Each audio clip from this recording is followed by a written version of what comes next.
gente.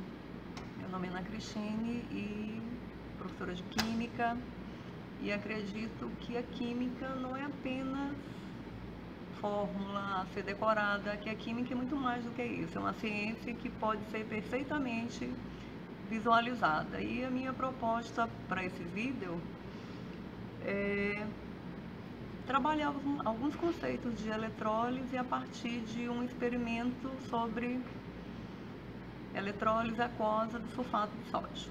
Então vamos ao procedimento. Como vocês estão vendo, eu tenho aqui o material necessário para realizar um procedimento experimental sobre eletrólise, utilizando sulfato de sódio e o azul de bromotimol como indicador. Como fonte, nós iremos utilizar um carregador, carregador de celular antigo. No lugar do eletrodo de aço inoxidável, no caso aqui, iremos utilizar uma espátula e uma cuba de vidro. Então eu quero destacar o seguinte: é um experimento simples, porém gera muitas dúvidas nos alunos quanto a saber onde é o polo positivo, onde é o polo negativo em que a reação ocorre, e também por que usar o indicador azul de bromotimol.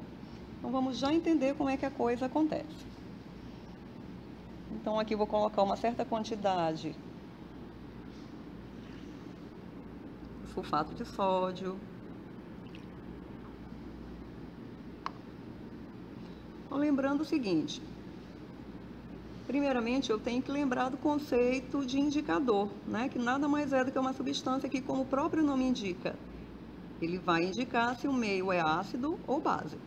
Então, no caso do azul de bromotimol, em meio ácido ele adquire a coloração amarela e em meio básico adquire a coloração azul, daí porque o nome é azul de bromotimol.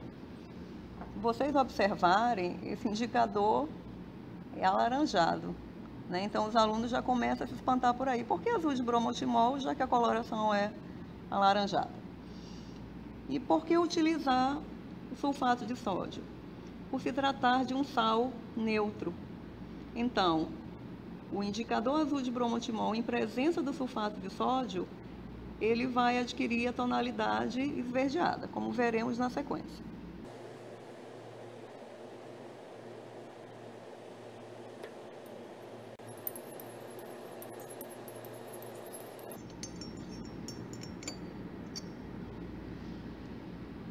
Certo, então agora eu vou ligar a uma fonte de energia e vamos ver o que acontece.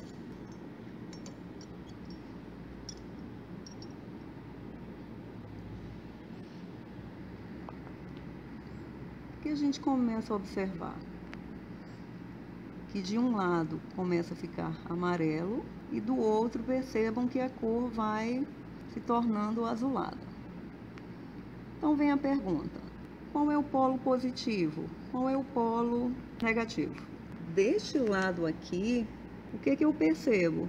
Se é um processo de hidrólise, a corrente elétrica fez com que a água se dissociasse em hidrogênio, na forma de íon, e hidroxila.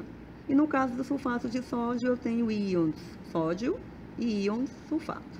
Lembrando lá da ordem de descarga, neste polo aqui, que pelo fato de estar amarelo, eu vou lembrar aqui. Quem é que está vindo para cá? Quem estará vindo para cá? O hidrogênio ou a hidroxila? O hidrogênio.